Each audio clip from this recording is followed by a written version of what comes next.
It was a little bit later. So I did Resident Evil in 1997, and it wasn't until 2003-ish till we really started pitching to Capcom 3-4 when we started pitching to Capcom that instead of casting the motion capture out of Japan using Japanese performers, that they would probably get a better result, a better product if they cast actors out of the States and use them for both their physical ability and their voice. And that's when we reached out to guys like Johnny and Dan who dove and worked, mostly Power Ranger actors actually, because they knew both genres. They knew voiceovers because most of the Power Rangers, especially the earlier Power Rangers, had to ADR all their work, very much like the Japanese style. So they recorded their own voices after the fact, and they were ADRing the Japanese footage. So they had experience doing voiceovers. They had experience performing in a physical fashion, being more physical than I think a typical actor, and that's what the games needed at the time. Not so much these days, but really at the time they needed that physical extra sort of overacting in a way, but emphasizing certain moves, and these guys knew it. They knew how to do that, so that's why I called those guys in. But yeah, that was a little bit later, so there was a gap in time.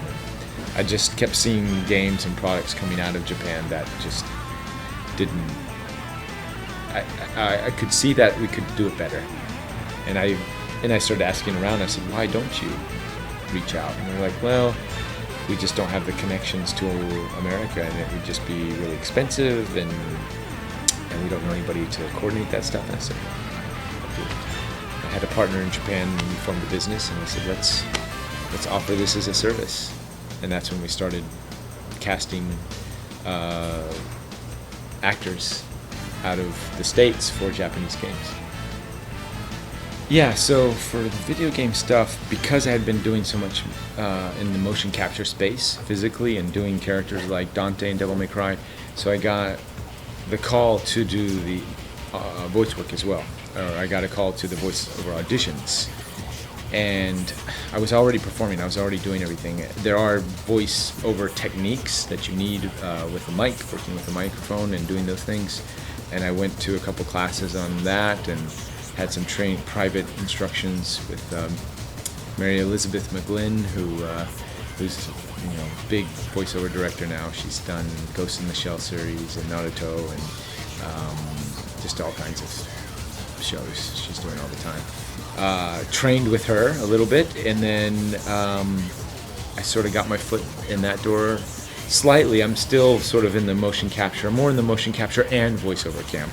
They're starting to merge a little bit, but I got in the very beginnings when they started to merge. That was when everything started. So yeah, and the motion capture it's Power Rangers. I mean, we're wearing spandex and we're fighting big monsters, and it's nothing different than when I started 20 years ago fighting monsters in rubber suits. We're still in spandex. It's just a different technology, but essentially it's all the same. Yeah, it's been going for 10 years now. We've been bringing actors to Japan or bringing Japanese projects to America and doing the motion capture and voiceovers in America, localizing the games. They call it. There was a funny thing after we did Devil May Cry 3, and it was such a success in the industry in Japan, and this was with other video game companies as well. They were calling it Debilu style, which was devil style. But they're like, oh, we want Debilu style. Debilu style, ii desu ne. Like, okay, let's give them devil style. And that's essentially a complete package of motion capture actor, voice actor, all in one, simultaneously recording the voice and the body, and just having a more unison performance. And now that's the industry standard in every game. I've dove into an interesting space with the study of quantum physics, spirituality, and extraterrestrials. and I spend a lot of my time researching and developing documentaries and a web series around these subject matters. So a lot, in addition to still continuing to do my stunt work and acting, I spend a good portion of my time researching and doing these other things, and sort of finding out that our real world is just as strange or more strange than most of our science fiction that's out there. It's fascinating, and I've been doing this for about 7 years now, and I'm going deeper and deeper into my studies and my production of media content in this format, in this realm. So I would say there's going to be more of that, more of me doing what I love and my passion right now, which is this exploration of consciousness and science, quantum theoretical quantum physics, and